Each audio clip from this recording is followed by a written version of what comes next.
Muito bem, vamos começar agora aqui um novo projeto. Eu estou realmente muito entusiasmado com ele. Nós vamos nesse espaço aqui, que nós podemos chamar de podcast, de bate-papo, né, Bruno?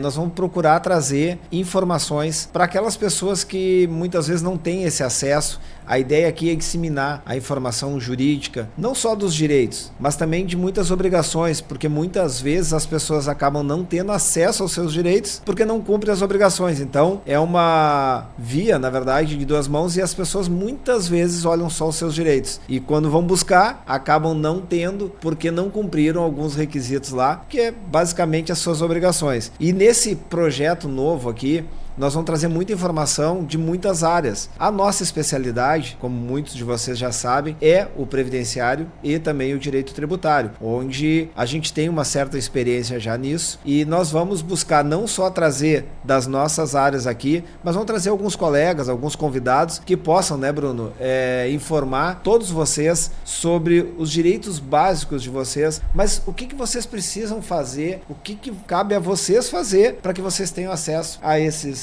direitos básicos aí. Então hoje nós vamos conversar um pouco mais sobre o direito previdenciário, né, Bruno? Falando um pouco sobre a nossa experiência, sobre essa caminhada, o que nos fez chegar até aqui, inclusive essa parceria que faz nascer o Azevedo e Queiroz, advogados associados, e como é que a gente está se posicionando hoje aí, né, Bruno? Com certeza, esperamos que através desse podcast a gente possa orientar e ajudar a população em geral e também os nossos colegas. É isso aí. Então, assim, a ideia aqui hoje é partir do básico e depois a cada novo episódio, a cada novo momento aí, a gente vai aprofundando também baseado nas dúvidas que vão surgindo das pessoas, né? A ideia aqui realmente é um canal de informação e que as pessoas possam interagir conosco através de perguntas, fazendo, mandando, questionando e nos ajudando, nos apoiando, também com críticas, enfim, o que for necessário para o crescimento desse canal, que realmente a ideia é mesmo informar as pessoas. Eu vou começar, Bruno, aqui, claro, se tu me permite, contando um pouquinho dessa minha história, dessa minha caminhada. Então, eu me formo em 1997, então há algum tempo já, quase 30 anos atrás, e a minha ideia inicial era ser juiz de trabalho. Eu queria fazer concurso para juiz de trabalho. Atuei os primeiros 5 anos, mais ou menos, eu atuo no direito do trabalho, e quando eu termino um curso preparatório para magistratura, eu cheguei à conclusão que não era o que eu queria. Não era aquilo que eu queria, não era o que eu ia fazer a minha vida toda. E naquele momento eu resolvi também mudar de área, sair do direito do trabalho, e aí pensei, bom, o que eu vou fazer? Naquela época, eu tinha um amigo, um colega, que atuava no direito previdenciário, e pedi algumas dicas para ele. O que eu posso fazer, tal, e começamos. E aí, dali então em diante, foi a minha trajetória. Eu procurei buscar informação, me especializar na área, fiz todos os cursos que era possível fazer, me tornei professor nessa área, atuei aí como professor, talvez próximo de 10 anos, dando aula em várias instituições, vários lugares, e abrindo os escritórios em vários lugares aqui no Rio Grande do Sul, em várias cidades aqui do Rio Grande do Sul. E depois de uma longa caminhada, aproximadamente 1 ano mais ou menos, nos conhecemos, e aí o Bruno, que já tem uma área, uma vivência também no direito tributário, resolvemos unir os nossos escritórios, e daí nasce o Azevedo e Queiroz, que vai atuar no direito previdenciário e no direito tributário. Nessa minha caminhada, Bruno, de quase 20 anos e 10 anos de lecionando também, a gente fala que a gente acaba formando vários colegas, né? Nessa nossa caminhada aí, a gente percebe que falta muita informação às vezes para as pessoas, e principalmente aquelas pessoas mais carentes que muitas vezes não têm acesso à informação. Então, eu digo que 80% dos benefícios que a gente acaba conseguindo para as pessoas são justamente aquelas pessoas que não tiveram acesso, não puderam planejar uma aposentadoria. Hoje está muito na moda as pessoas falar em planejamento previdenciário, né? Mas isso veio, eu acredito, muito com a reforma da Previdência, em que as pessoas estavam na iminência de se aposentar, aí são criadas novas regras, idade mínima, muitas pessoas foram pegas no meio do caminho ali. Eu acho que deu um choque de realidade das pessoas. porque até aquele momento ali as pessoas iam simplesmente vivendo a vida sem planejar. Eu percebi um movimento de, depois da reforma da Previdência, as pessoas começarem a planejar mais um futuro, né? Então, o que eu gostaria hoje aqui de colocar para as pessoas e falar um pouco sobre o que é a Previdência Social. Acho que a gente, partindo de um princípio mesmo, né? O que é a Previdência Social, e que muitas pessoas, às vezes, nos perguntam, né? Pô, mas eu conheço o meu vizinho que nunca contribuiu para a Previdência e tem um benefício. E é uma confusão que as pessoas muitas vezes fazem, né, Bruno? De confundir Previdência Social com assistência social, né? Que são coisas diferentes, são mundos diferentes. Uma tem uma função assistencial, como o próprio nome diz, é um benefício assistencial, e aí é que as pessoas acabam não contribuindo e tem mesmo assim direito ao benefício. Então, nós vamos falar um pouquinho sobre isso, sobre os benefícios. Vamos falar um pouquinho também, né, Bruno, quando as pessoas acabam muitas vezes buscando os benefícios, o benefício que é dado para ela é um benefício errado. Sim. Ela teria direito a um outro benefício ou um benefício melhor. É o que a gente chama das revisões previdenciárias também, que tem vários tipos aí. Já tiveram, há um tempo atrás, tinham muitas outras. Hoje isso vem se reduzindo também, até pelas informações, o aperfeiçoamento também da própria Previdência, né? A Previdência vai se aperfeiçoando e vai diminuindo também os erros, diminuindo por consequência as revisões e tudo mais, mas ainda assim são muitas, né? É engraçado que as pessoas, com a reforma da Previdência, é como se as pessoas não tivessem mais direito. Só que a reforma da Previdência ela foi de 2019, nós estamos em 2025, nós estamos falando de 5 anos atrás. As pessoas, ninguém se aposenta com 5 anos. Sim. Ninguém tem um benefício com 5 anos. Então as pessoas esquecem que ela tem todo um histórico de 20, 30 anos e que pode exercer esse direito hoje, mesmo com a reforma da Previdência, pode voltar com as regras antigas ou pegar uma regra de transição da Previdência e se aposentar. Então, me parece, Bruno, que houve entre aspas, um desespero das pessoas, como se a reforma da Previdência tivesse acabado, aniquilado com os direitos dele. Na verdade, não é, né? É só um ajuste que foi feito aí. Então, informar as pessoas de que elas têm sim os direitos com a reforma da Previdência, eu acho que é um papel fundamental nosso também, né? Eu acho que o advogado, ele, muito mais do que fazer o processo, é buscar informação, trazer essa informação mais qualificada para as pessoas, também faz parte da nossa profissão, do nosso papel enquanto advogado, enquanto, como eu disse, disseminar uma informação, tornar ela um pouco mais popular e não algo que as pessoas muitas vezes não conseguem exercer um direito porque não conhecem, não têm a informação mais precisa sobre isso. Exatamente. Então, vamos conversar um pouco, Bruno, sobre a aposentadoria? Bom, eu quero começar me apresentando também, já que o Paulo também já se apresentou, falar um pouquinho da minha trajetória. Eu entrei no direito querendo, da mesma forma que o Paulo, eu queria o serviço público, eu queria ser procurador da República, depois eu quis ser juiz, depois eu quis ser titular de cartório, até que finalmente eu comecei a me interessar pela iniciativa privada, sobretudo o direito tributário, também o direito previdenciário, que sempre esteve na minha vida, porque o meu pai ele sempre foi professor dessa área, também sempre atuou na carreira dele nessa área. Então, tanto o direito tributário quanto o previdenciário me cativaram a querer ser advogado. Confesso também que algumas séries de televisão aí me fizeram querer ser advogado, mesmo eu sabendo no fundo que a advocacia brasileira não é Suits, não é The Good Lawyer, até porque a gente não mora em Manhattan, a gente está em Porto Alegre. Mas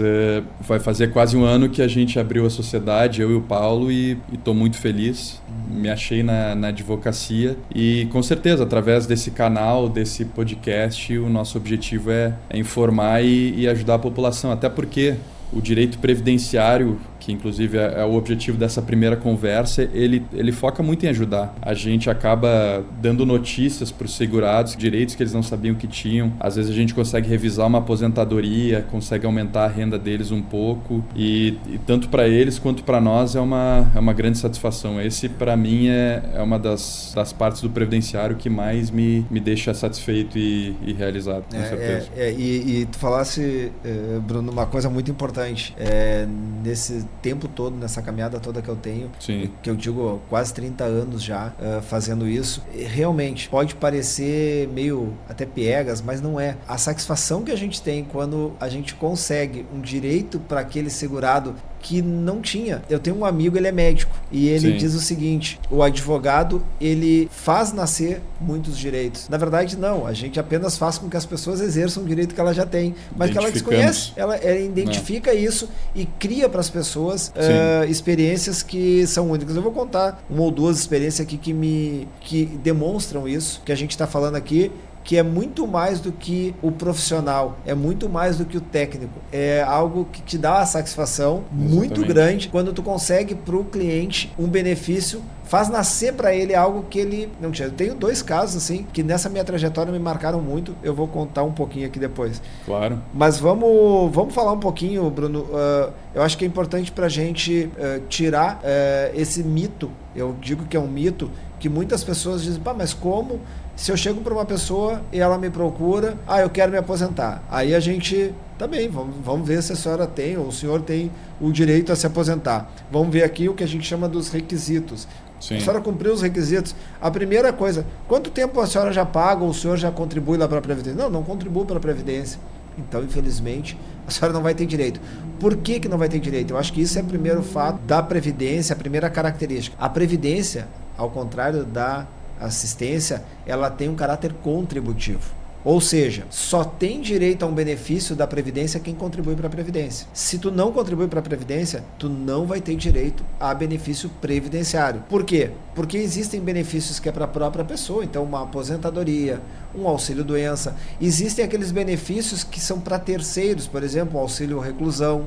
Então nós temos benefícios que são para a própria pessoa, como por exemplo uma aposentadoria, um auxílio-doença. Nós temos benefícios que são para terceiros, como por exemplo uma pensão por morte. Sim. Não foi a pessoa que contribuiu, foi um terceiro, no caso, a pessoa, o beneficiário, e que morreu e deixou uma pensão. Então, mas sempre houve a contribuição, né, Bruno? Sim. Sempre houve o caráter contributivo, é isso que as pessoas têm que entender.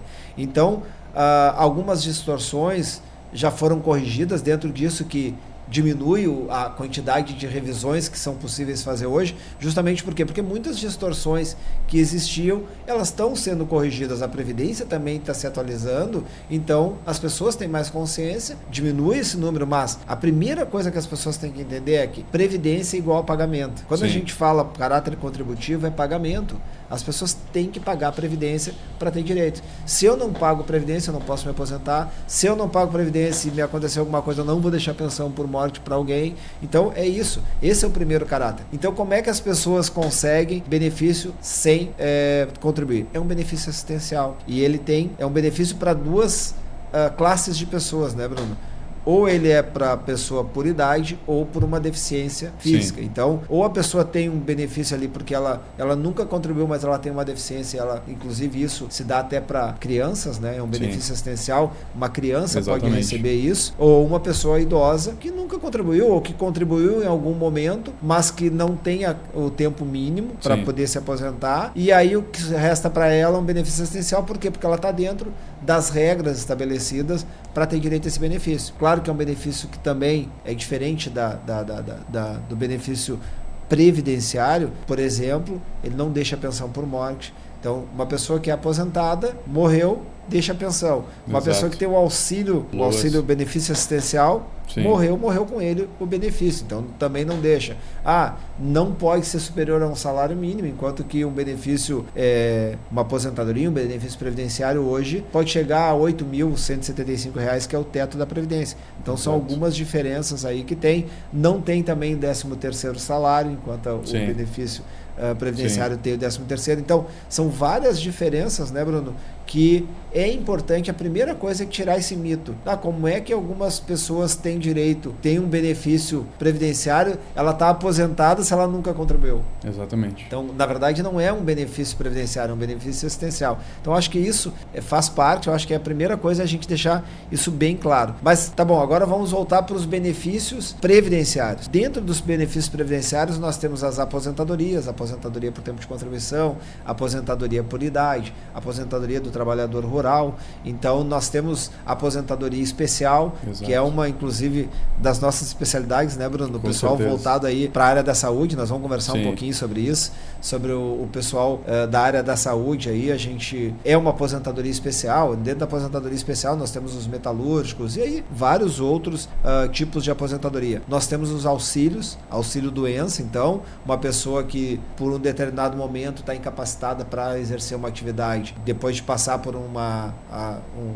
trabalho médico, né, uma revisão médica, ela pode ter um auxílio doença. Sim. Se essa incapacidade dela ela for permanente, ou seja, não tem mais como retornar e isso incapacita ela para o trabalho, ela vai ser aposentada por invalidez. Exatamente. Então pode também. Nós temos o auxílio acidente, nós temos o auxílio acidente do trabalho, que é vinculado ao trabalho. Então, Sim. aquela pessoa que está lá trabalhando, por exemplo, uma pessoa trabalha na faxina, está limpando uma escadaria, tropeça, cai e fica incapacitada de trabalhar. Ela se acidentou exercendo a atividade dela, ela vai ter direito a um acidente do trabalho, que é um benefício diferente do auxílio doença também. Não vai dar pra gente entrar em cada um dos requisitos, senão nós vamos ficar aqui até amanhã. Mas assim, são diferenças e que muitas vezes a pessoa não sabe. Aquele auxílio que a pessoa ganha em função de um acidente dentro do trabalho, ele dá direito, por exemplo, à estabilidade. Sim. Então, se a pessoa, por exemplo, ficou 6 meses com aquele auxílio, quando ela volta para a empresa, imagina, a pessoa ficou 6 meses fora. Muitas vezes voltou, a empresa teve que botar alguém no lugar. O que é a tendência? Demitir. Não pode. Porque ela tem a estabilidade de 1 ano. Já o auxílio doença, não. Aí, como é que é o auxílio doença? Por exemplo, vou lá jogar um futebol no final de semana, quebra minha perna, não posso trabalhar. Pô, eu trabalho lá numa empresa, não posso trabalhar. Foi fora da empresa, não tem nada a ver com a empresa, eu ganhar um auxílio doença. Então, essa aí, o dia que eu voltar, eu posso ser demitido no outro dia. Sim. Não tem a estabilidade. Então, são vários benefícios que a própria Previdência, eu digo que ela é uma seguradora, porque ela dá essa segurança também. A pessoa,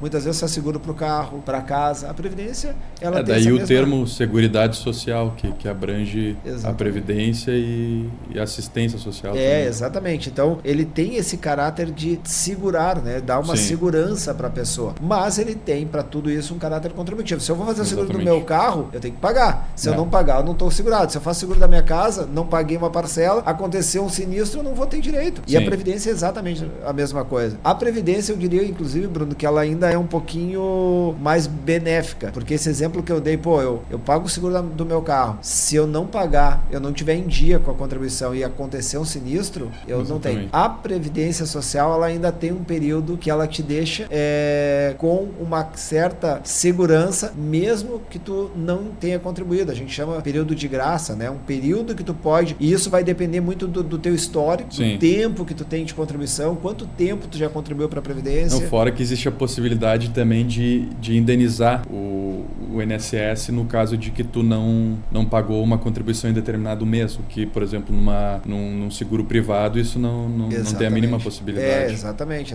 Então, isso é uma boa lembrança, Bruno. Ou até complementar, né, para quem pagou abaixo do salário mínimo a contribuição. Exatamente.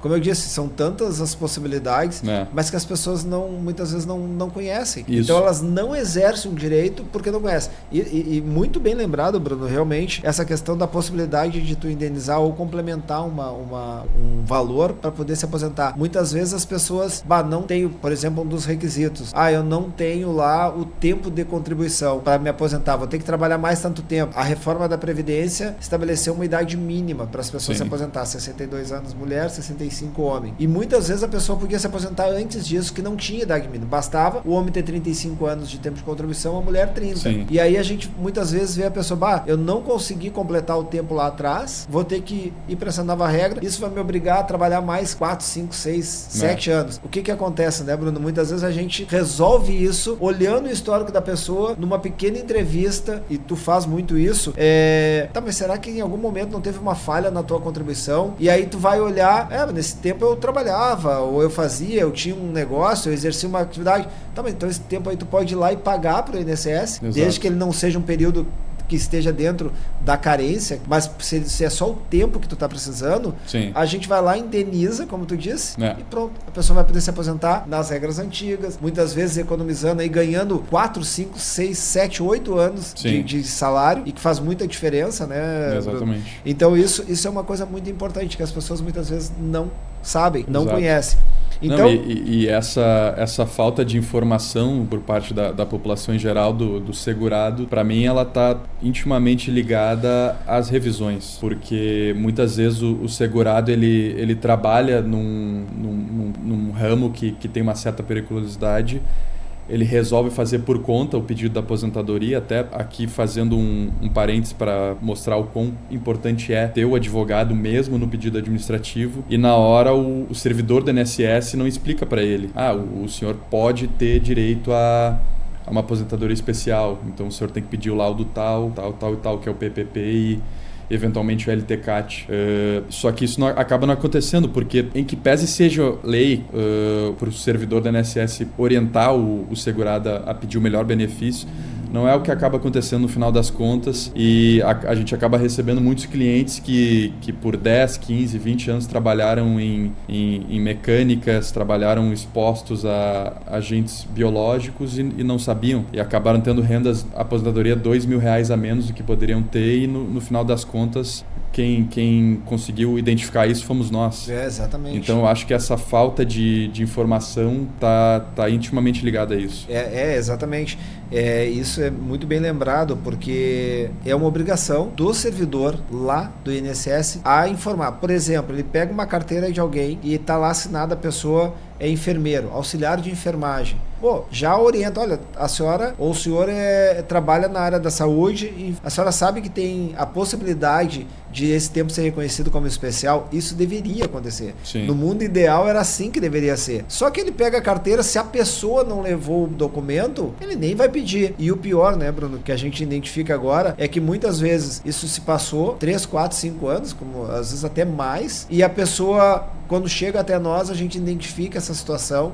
E muitas vezes a gente vai dizer, a senhora levou esse documento? Não levei. E a gente só vai apresentar esse documento agora, entre aspas, seria um documento novo. Sim. Nesse momento, trazendo prejuízo financeiro para a pessoa, um prejuízo Exatamente. que foi causado lá pelo servidor por pura falta de informação. Então, o que acontece? Muitas vezes a pessoa vai ter um prejuízo por conta de uma falta de informação. Essa é a ideia desse projeto, é informar. Exatamente. Basta muitas vezes uma pequena informação para que a pessoa exerça um direito dela ou que cumpra uma obrigação que é dela também. Por isso que a gente está batendo muito nessa situação. Não é só teu direito, mas também a tua obrigação. Qual é a minha obrigação? Eu cumpri com a minha obrigação, porque as pessoas têm o costume de, não, mas eu tenho o direito. Tá, mas ótimo, você tem o direito, mas você cumpriu com a sua obrigação também? Essa é uma pergunta que tem que saber. Então, muitas vezes a pessoa não cumpriu a sua obrigação porque não teve a informação, não é culpa dela. E aí o prejuízo é enorme. Nós temos nos deparado, principalmente em aposentadorias especiais, né, Bruno? Sim. Com valores realmente muito significantes. Sim. Muito significativos, que mudam a vida de pessoas. Exatamente. Né? Não vou estar falando aqui especificamente de um ou outro, mas são valores que muitas vezes realmente têm uma relevância. E pensando que os benefícios previdenciários, na sua grande maioria, quando eles são concedidos, eles vão perdendo o seu valor financeiro ao longo dos anos. As pessoas costumam vincular isso a salários mínimos, o que é um erro também. Sim. Mas as pessoas têm no imaginário dela, puxa, quando eu me aposentei o equivalente a 5 salários. Passou lá 5, 6 anos, tô ganhando 2 salários. Porque ele vai tendo ele tem uma dissociação do salário mínimo, ele não está vinculado ao salário mínimo, e ele vai tendo essa perda financeira, econômica, esse poder aquisitivo ao longo do tempo. Então, quando nós conseguimos, com uma revisão, buscar esses prejuízos e trazer a pessoa para um outro momento, é muito gratificante. Sim. É uma coisa muito gratificante. E outro ponto que a gente percebe que os servidores também não informam o segurado, não só essa parte do trabalho especial, do tempo especial, também são as lacunas no extrato previdenciário que existem na imensa maioria dos trabalhadores. Por exemplo, uma dona de casa que por 8 meses em 2005 decidiu não contribuir. Existe possibilidade de arrumar essa lacuna e eventualmente ela se aposentar antes ou se aposentar com uma renda melhor. Exatamente. Só que o servidor da INSS, ele ainda assim não informa. E por experiência própria, eu não sei se tu concordas comigo, Paulo, mas a imensa maioria dos trabalhadores, dos segurados, sejam aposentados ou não, eles têm essas lacunas nos extratos previdenciários deles. Exatamente. E isso poderia gerar uma enxurrada de de ações revisionais. Exatamente.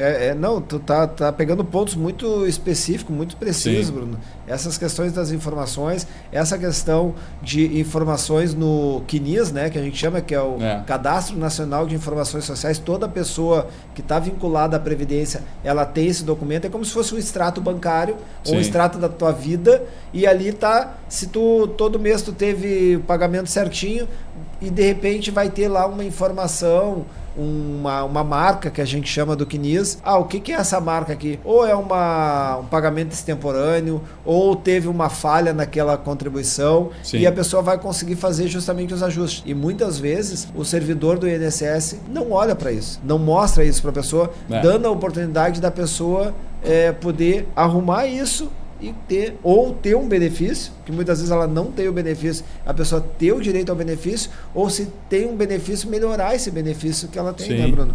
Então, muitas vezes pode até ser um valor para muitos considerado irrisório, um aumento de R$200, R$300 na aposentadoria, mas eu tenho certeza que para a maioria da população esse valor é bom. Com certeza. Faz diferença e também ele pode gerar alguns atrasados. Atrasados, exatamente. Que vai ajudar, com certeza. Exatamente. Então, dentro dessa ideia, né, Bruno, até da gente conversar um pouquinho, eu acho que aqui nós conseguimos esclarecer primeiro, acabar com o mito de que, como é que alguém que nunca contribuiu para a Previdência está aposentado? Sim. Na verdade, ele não está aposentado, ele tem um benefício assistencial. Então, isso tem que ficar muito claro para as pessoas, porque eu brinco até muito que o nosso maior adversário não seria o INSS, mas sim sempre o vizinho que sabe mais do que nós mesmos. Sim. Ele sempre o vizinho, não, mas meu vizinho me disse que tal coisa. É normal isso, e a gente vai acostumando ao longo de tantos anos e tanta experiência. Não, mas meu vizinho tem um benefício, meu vizinho conhece um advogado que faz tal coisa. Mas que ótimo. Não, e essa confusão ela também acontece muito porque o pessoal eles usam um termo popular que se chama encostar. Exatamente. Então eles falam, fulano está encostado no INSS. Daí dentro dessa cesta de encostar, eles acham que é tanto o LOAS, quanto uma aposentadoria, quanto uma pensão por morte. Quando na verdade, quando eles falam encostar no INSS, na verdade eles querem dizer o BPC, o LOAS, e não uma aposentadoria. Isso, exatamente. Então eu acho que isso é uma coisa muito importante, e que se de tudo que nós falamos aqui, se as pessoas pelo menos tiverem essa noção, já começa, inclusive para a pessoa saber que em alguns casos, aí é o contrário, né? A pessoa não sabe que mesmo não contribuindo para a Previdência, em alguns casos ela tem direito a um benefício. Então, é justamente o contrário, é informar essas pessoas que muitos teriam esse direito e não vão buscar. Sim. Mas eu não posso porque eu nunca paguei para a Previdência. Não, mas mesmo não pagando, tem direito a um benefício. Não é um benefício da Previdência, é um benefício assistencial, mas tu tem esse direito. Isso. Crianças, né, com algumas deficiências, que nascem muitas vezes com alguma deficiência, elas podem ter um direito. Sim. E isso muitas vezes vai auxiliar demais numa família. De repente baixa renda, ela vai ajudar muito dentro lá do orçamento familiar. Exatamente. Então, também é a informação ao contrário. Eu não tenho, nunca paguei nada, não vou ter direito. Não é assim. Calma. Não é porque você nunca pagou que você não vai ter direito a nenhum benefício. Talvez você tenha direito a um benefício assistencial. Mas dentro disso, né, Bruno, como a gente falou, acho que hoje uma das nossas maiores especialidades é a área médica. Na verdade, a área da saúde, não a área médica, né? E a gente vem se deparando com uma situação que ela, até pela nossa experiência previdenciário, tributário, a gente começa a identificar que é a questão muito de médicos, mas não só médicos, muitos outros profissionais que acabam contribuindo acima do teto. Eu acho que eu vou deixar que tu fale mais, Bruno, sobre essa parte aqui, que ela envolve muito uma parte tributária também. Sim, né? Com certeza. Não, existe essa parte do nosso trabalho que é um elo entre o direito previdenciário e o direito tributário, que nós identificamos faz algum tempo já, estamos focando o nosso trabalho nisso também, que são as contribuições previdenciárias acima do teto. Ela é muito comum, claro, entre os profissionais da saúde, seja um médico, um enfermeiro, um técnico em enfermagem, mas também outros profissionais. Acaba acontecendo isso também, como professores, o professor que leciona em mais de uma escola, ou o professor que leciona em mais de uma universidade, mais de uma faculdade, pessoas que prestam serviço de maneira autônoma, porque cada contratinho ali que ela fecha para prestar um serviço acaba incidindo contribuição previdenciária. Sim. Então, basicamente, o que acontece? A Previdência Social, tu tens um teto de contribuições mensal. E os médicos, os enfermeiros, muitas vezes eles acabam ultrapassando esse teto porque eles trabalham em mais de um local, seja como empregado ou um mero prestador de serviço. E aí eles acabam contribuindo acima desse teto e basicamente jogam dinheiro fora todo mês. E através desse nosso trabalho a gente identifica essas situações de quem são as pessoas que poderiam estar contribuindo acima do teto. E a gente tem um software que inclusive ele é muito bom, esse software. A gente faz o cruzamento de dados para poder fazer o pedido de restituição desses valores pagos acima do teto. Todos os meses. E uma coisa, né, Bruno, é importante a gente falar como é que funciona e o período. Tem um período que a gente consegue buscar, né, sobre isso. Então, não é... Infelizmente, as pessoas agora, de novo, eu volto, as pessoas estão tendo essa informação e aí vale isso para médicos, pessoas até com um melhor grau de instrução, mas que também não tem informação, é desinformação. Então, muitas vezes, ao longo de uma carreira, já deixaram passar todo o tempo. Quando a gente descobre isso, quando a gente conversa com o médico, ele tem interesse e quer buscar todo o período. Aí não dá, né, Bruno? Até porque não tem, né? Sobre a parte da informação, uma pessoa que contribui acima do teto para a Previdência, ela provavelmente nem tem tempo para ter essa informação, porque ela provavelmente trabalha muito. É o caso dos médicos. Os médicos, ele faz um plantão aqui, tem um consultório aqui, presta serviço em outro hospital. Então, realmente, mesmo sendo uma pessoa muito instruída, ela não vai ter tempo para ter essa informação completa. E sanando o que o Paulo falou, a gente consegue restituir os últimos 5 anos de contribuições previdenciárias acima do teto. Então, ainda que em um mês específico a contribuição tenha sido R$500 a mais, se a gente multiplicar isso por 60... pode dar um valor muito bom a recuperar para o segurado. E eu digo, né, Bruno, eu defendo muito que as pessoas que têm essa informação, a quem chega essa informação, é muito bom a pessoa poder restituir os valores, mas o que mais vale é que isso depois ela vai continuar a fazer isso para frente, ou seja, há uma recorrência nisso todo ano, porque muitas pessoas não vão poder parar de contribuir acima do teto, porque o médico está vinculado a uma instituição, aquela instituição paga acima do teto, ele também está numa outra instituição que também paga acima do teto, aí a gente orienta ele, uma delas tem que optar, e muitas vezes ele vai falar com o departamento, e a instituição não se sente segura para não contribuir para ele, por receios de ela estar se enquadrando, por ela ficar falando, não, então fala com a outra instituição, o médico vai até a outra instituição, não, eu não vou fazer isso também, então pede, e aí o que acontece? Continua a contribuição. Como há essa recorrência, depois que a gente identifica isso para o médico e que ele nos dá a oportunidade, que a gente faz o trabalho para ele, não só a gente busca esses atrasados para ele, mas é como eu digo, a todo ano nós, entre aspas, fabricamos dinheiro para ele. O médico todo mês é como se ele tivesse uma poupança que todos os anos nós vamos lá buscando para ele. Ainda se dando ao luxo, deixa acumular lá uns 2 anos. Tá bom, nós deixamos acumular e vamos lá buscar. Então, mais importante do que, claro, parar com esse prejuízo é saber que daqui para frente tu não vai mais ter isso. Tu não vai mais ter esse problema. A empresa está contribuindo a mais, tudo bem, eu vou lá e vou buscar esse dinheiro, porque esse dinheiro é meu, eu vou buscar esse dinheiro. Então, claro, a gente está falando dos médicos, mas são vários outros profissionais que poderiam se enquadrar nisso, né, Bruno? Exatamente. Não, e uma grande vantagem desse serviço é que ele pode ser feito na via administrativa. A gente não precisa entrar na justiça para o profissional buscar esse valor de volta e ter um processo que vai demorar 1 ano ou mais e talvez, eventualmente, até entrar em precatório e demorar 1 ano e meio, 2 anos para ter esse dinheiro de volta. A gente consegue fazer tudo administrativamente junto à Receita Federal. Então, são pedidos que a gente faz para o cliente e, às vezes, demora 2 meses. Atualmente, a Receita está demorando de 2 a 5 meses para pagar, mas ainda assim é muito mais vantajoso do que entrar na justiça para buscar esse dinheiro de volta.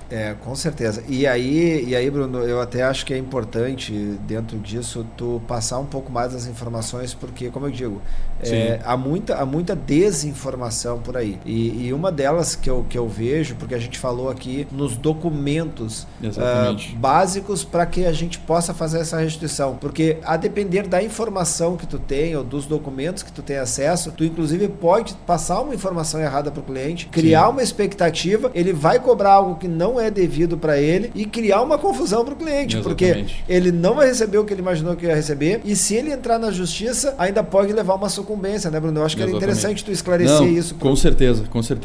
A gente acaba vendo muitos profissionais que prestam esse mesmo serviço que a gente presta, e eles acabam identificando o crédito, seja do médico, do enfermeiro ou qualquer outro profissional, com base em um só documento, que é o que a gente já citou aqui, o CNIS, o extrato previdenciário. Esse documento, ele pode dizer o que o profissional tem a restituir, só que ele não é muito preciso. É necessário cruzar com outros documentos que vão dar mais credibilidade para esse pedido. Então, o nosso software que a gente tem, ele cruza mais de um documento. A gente também pega documento da Receita Federal para poder fazer o pedido o mais certeiro possível. Ou seja, a gente vai pedir para a Receita Federal que realmente o médico ou o enfermeiro tem direito. Porque uma vez que tu faz um pedido com um número muito elevado, que tu realmente não tem direito, vai cair em autuação, ou se está na justiça vai demorar mais ainda e acaba frustrando a expectativa do cliente. E além disso, outra coisa que pode acontecer é que quando a gente faz a análise só com base nesse CNIS, no extrato previdenciário, a ampla maioria das vezes vai vir um crédito pro profissional muito grande. A gente já teve um caso que a gente viu que o cliente, se fosse se basear apenas no CNIS, no documento do INSS, o crédito seria de R$150 mil.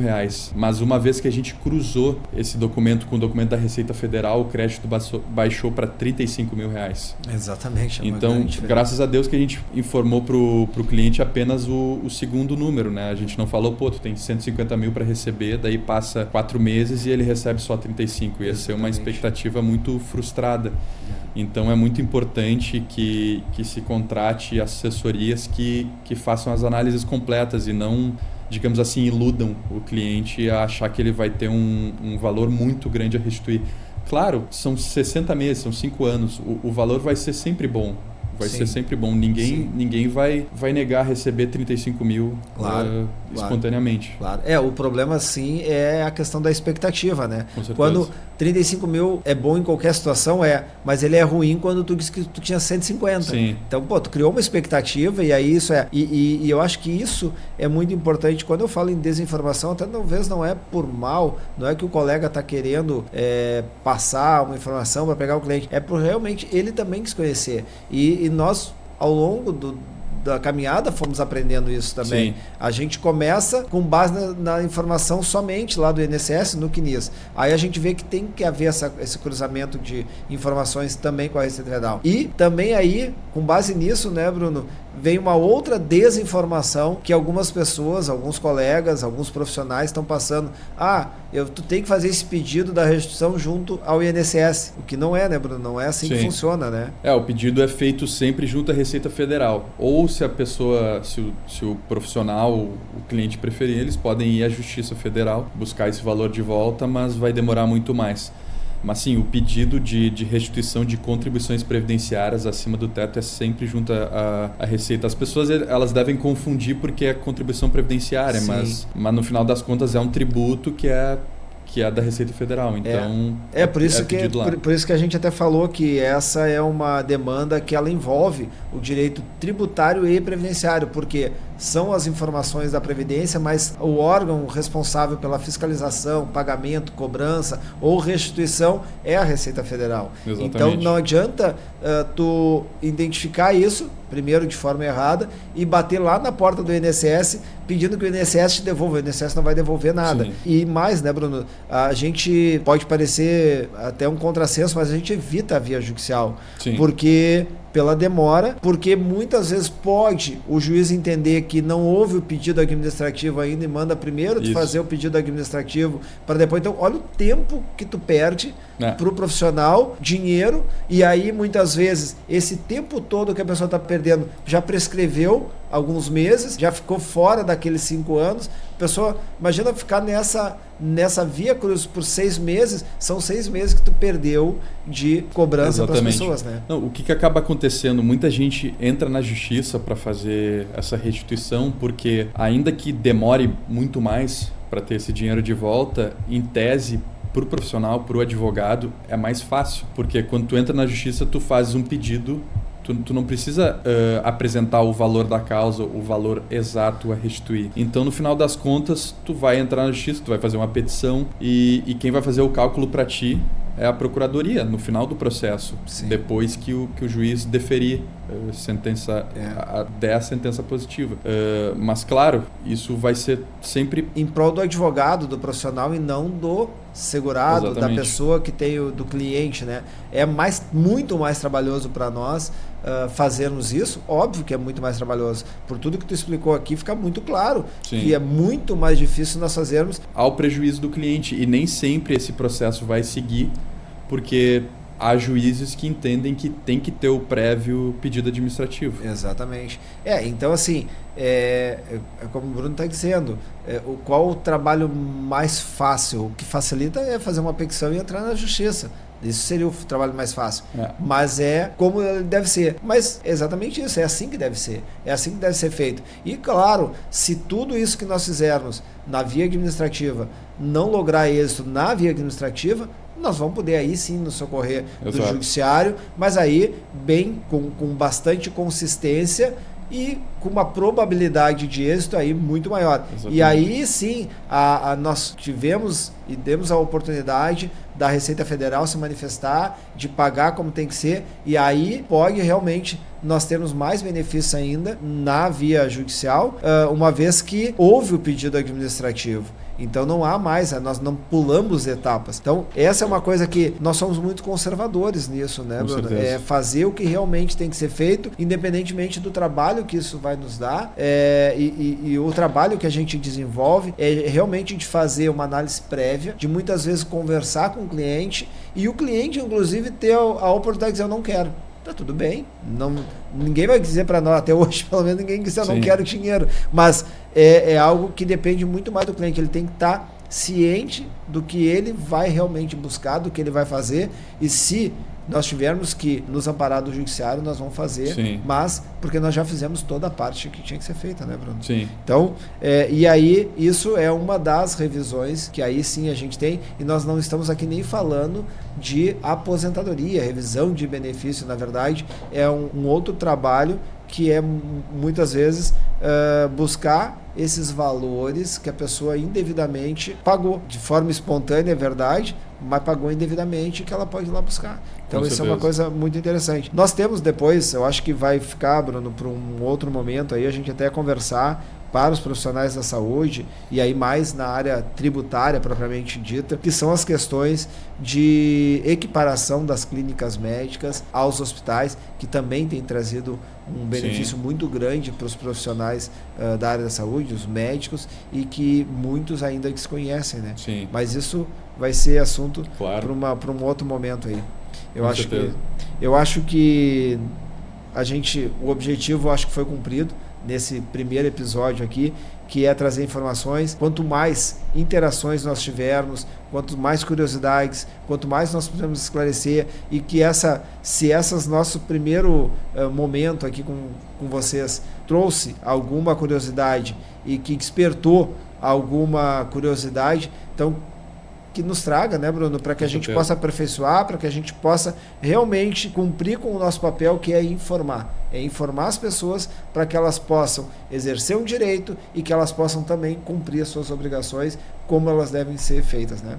Exatamente, eu espero muito que essa conversa e que o nosso podcast no geral ele mostre para o trabalhador, tendo em vista essa gama de informações que a gente trouxe hoje, que vale a pena consultar um profissional para saber se tem direito à aposentadoria hoje, ou se precisa fazer um planejamento, ou para o aposentado saber se ele pode fazer uma revisão, e também para as pessoas que trabalham em diversos locais, para saber se elas têm valores a recuperar. Então eu espero muito que essa conversa tenha despertado esse interesse nos trabalhadores a realmente buscarem ajuda. É isso aí. Então tá, por hoje ficamos aqui, um forte abraço. Abração.